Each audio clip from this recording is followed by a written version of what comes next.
Get chilled with Patriot Ice. We are located at 171 South Frontage Road, 775-727-6561.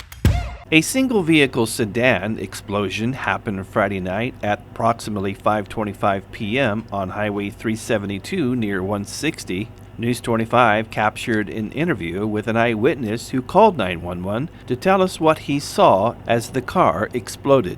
I was about car length and a half behind him in the next lane over to the left. It's just a big orange fireball and a huge explosion, just a deafening explosion, and just stuff started flying all over the place. I thought his hood had flown into the air at first, but I later figured out it was probably his sunroof blew up into the air about 20 or 30 feet.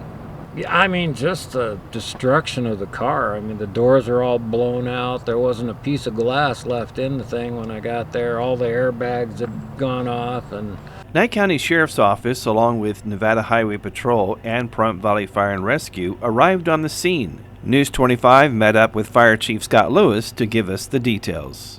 Just after the dinner hour, Pahrump Fire Rescue is dispatched for a report of a vehicle explosion.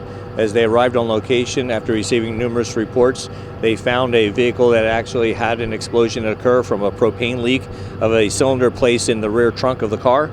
There was one victim who was transported to the local air base and flown to trauma.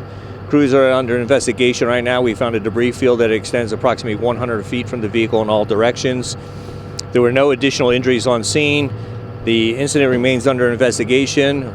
We believe to be accidental in nature. We asked Chief Scott Lewis if the propane tank had exploded. So there was actually not a propane tank that exploded. It was a leaking cylinder placed within the rear of the car. As propane is heavier than air, it settled within the car. There was then an introduction of an accidental ignition source which caused the explosion and the brief fire event. The fire didn't have enough fuel to sustain.